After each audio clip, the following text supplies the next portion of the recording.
I have a lot of cardboard. Look at all this. I should be working on my version of The Last Supper, but how can I with all this cardboard in the way? Plus those videos take me a minimum of 14 days to work on the art and come up with all those puzzles and codes and stuff, and I have to get another video done by the end of November or risk breaching my contract with Squarespace.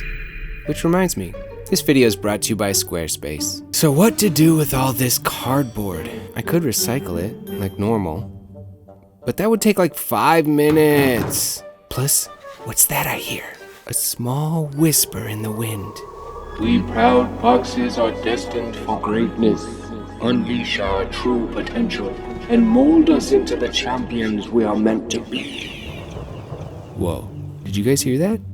Have I been locked in my studio too long? Well, no matter. Now that I've heard it, I must answer the call. It looks like I am now a man on a mission.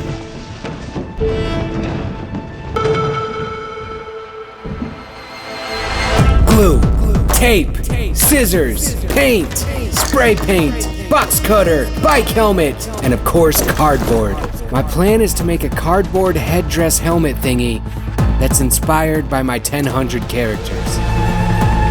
I think I'll use this bike helmet as the base of the whole operation.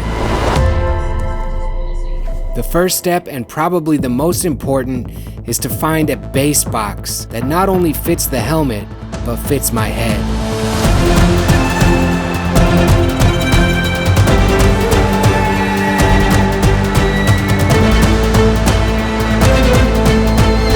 Okay, so I want to make a rudimentary beak for my 1,000 character helmet. I grabbed some cardboard and started cutting. I figured a beak is just a couple of triangles. So I made some of those and tested out how they looked on my helmet. I have no plan and no idea what I'm doing, so maybe I'll paint this. Boxes, I cannot fit in the boxes. Stop it, quitting was never an option. Exhausted, this passion is never exhausted. And you cannot stop it, nah, you cannot stop it. First I painted everything a base color of white. Now for the beak, I think I want a cool gradient of red into orange, into yellow orange, into yellow. Yeah, that looks pretty cool. The box itself, I don't know how much will actually be showing in the end, but I figured I would make it a base color of a teal gradient. Threw on a fat cap and went dark teal, medium teal, and light teal. Simple as that.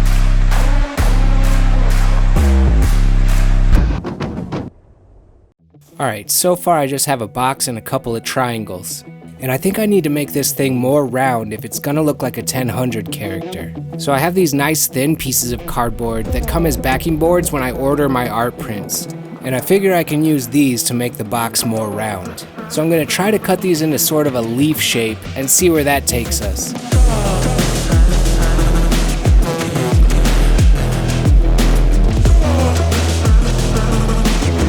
Figured out one side needed to be flat if it was going to sit flush with the edge of the box.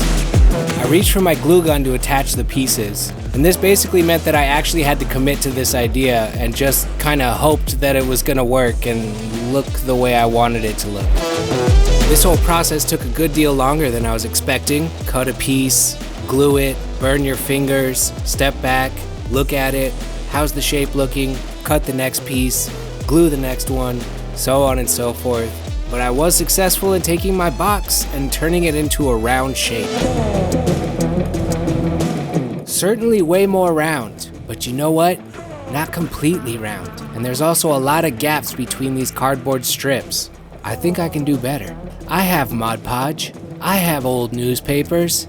It's time to bust out an activity I haven't done since 5th grade. That's right, baby. Paper mache. Wait a second. Is that how you spell paper mache? Yeah, I guess Google says it's right. That's so weird. I thought it was like papier mache or something like that with like the little weird dot over that. Anyway.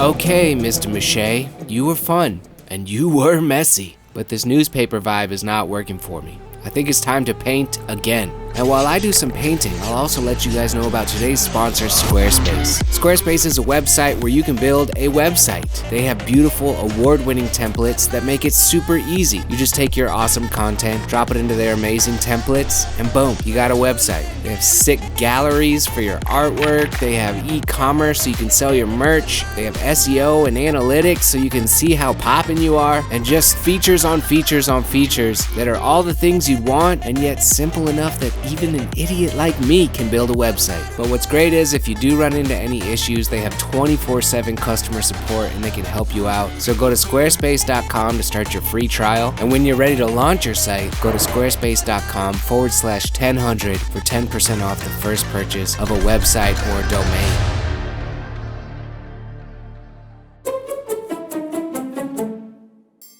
It's finally time to attach the freaky deaky beaky. So what I did was, I spray painted this thin piece of cardboard orange and cut a small strip that I could use as like beak hinges to attach this thing to this bulbous head that I've created. Little glue here, little glue here. Yep, use the ruler to bend it. Chop chop, snip snip, some more glue. Yep, okay, we got a beak. So now comes the part of the process that I've been thinking about since I started this thing. Dramatic. Ever since I decided to do this video, period, I knew I wanted to do something like this. Remember the box. I just didn't know how I was gonna get there. But now here we are. First things first, I need to cut up some cardboard rectangles. Then I'll take those and paint each of them a different color. I went with purple, orange, pink, teal, and yellow. The cardboard is counting on you. Before I could try my idea, I needed to paint this section to look a little bit more like the inside of a beak. I made a quick template from my thin cardboard and started tracing it onto the colored pieces. In the very beginning, I had a vision in my mind of doing all of these hundreds of cutout cardboard feathers that would be glued all over this helmet to make this cool kind of spiky, feathery, 3D type of cool structure.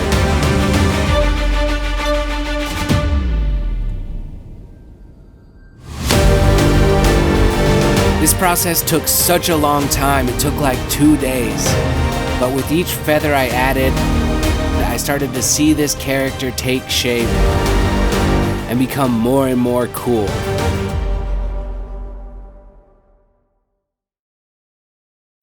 Oh my god, what's that? What is that? Is this what I think it is? 1000's having a Black Friday sale on his website? Oh man, this is crazy. I mean, Black Friday's over, but it says it goes till December 4th. You mean to tell me I get 15% off $29, 20% off $49, and 25% off $99? This is insane. I can get the best prices of the year on stuff like this. Oh, look at this one. And this one? Oh, now that's cool. See the mystery bundle, all kinds of stickers? Looks like I can do all the holiday shopping for my friends and just maybe snag something for myself too. And it's all on sale. You gotta be kidding me. Well, I sure am clicking the link in the description to go to 1000art.com and save money. Okay. Back to the box. Okay, I've pasted feathers high enough up on the helmet so that now I think I can work on a crown. I grabbed one of these ever so useful thin pieces of cardboard and spray painted it with a nice gradient. Crowns are one element that you see all over my artwork, and I figured a way to 1000ify this helmet is a nice, cool, sweet little crown. That's right. As I kept working on the top of my helmet and gluing on more feathers, I kept looking at this crown. Something about it wasn't quite right. At first I thought it was gonna be cool that it was so tall, but it just looks super dumb and super weird. So I need to rip this thing off of there and make this crown shorter, because it looks janky. So I chopped off the whole top of the thing, recut my little crowny spikes, and now that it's shorter, I think it looks way better. In order to properly attach the crown, I kinda had to build a little platform for it to sit on. So I took these 3 yellow feathers and made myself a little crown table. Once that was done, I was able to attach the crown, and now it's time to finally finish off the top of this helmet.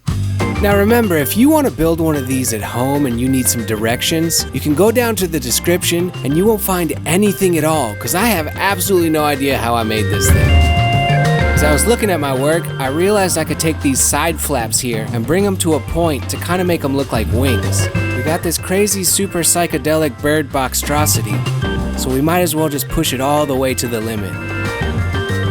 Oh baby, that thing's looking cool. Pipe cleaners. I got them, I'ma use them. I figured I could use these orange pipe cleaners as kind of a trim or binding for where the beak meets the feathers. Glued that sucker down and I think it's looking nice. And then I have these red pipe cleaners that could be the binding for the edge of the mouth. I think that just adds a little pizzazz and snazzle to the whole operation, and I like it, and it's cool. Now, I have a collection of these caps that come on the end of cardboard tubes, and I figured these would be awesome for the eyes. I did notice that it had small raised printing on the end, so I needed to grab some sandpaper and sand down that printing so it could be a nice smooth surface for the eye. Now gluing this on the mask means I'm gonna need a surface to be able to glue it to. So I took a smaller cap, flipped it over, and glued it to the backside of the caps I was gonna use for the eyes. And on these little guys, I just put some pieces of cardboard there to make a flat surface. Now I'm gonna take the big caps and repaint them white because I scratched them up so much from the sanding. And the little guys, I'm gonna paint them black. You guys might be starting to figure out what my plan is with these things. Pupils. That's right. Now do I want them in the center, or do I want them kind of angled down here? So many pupil options. What will I choose? Looking at it on the face, I think it has a lot more character when the pupils are kind of down and towards the beak, so I think I'm gonna go with that. Little bit of glue on the pupil, plop them down right there. Boom, just like that, I got me an eye. Now a little glue on the back of the eye, place it right there, first one down. Now for the second one, I'll put it over there, and just like that, my creation has a soul. And with that, my work is complete. Got rid of these Amazon boxes and made something pretty cool.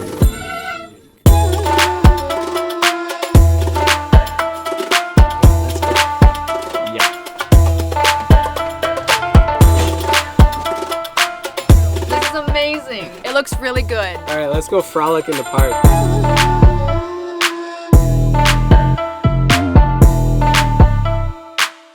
So yeah, ladies and gentlemen, dreams do come true. You can make a crazy cartoon character head out of old cardboard boxes. You can stand at the side of the road and wave at cars and try to get them to honk at you. You can frolic around in wide open fields with a giant technicolored psychedelic chicken head on your noggin. Don't ever let anyone tell you you can't live your dreams, because I'm here to tell you, today, I have lived my dream. And you can, yes, even you can too.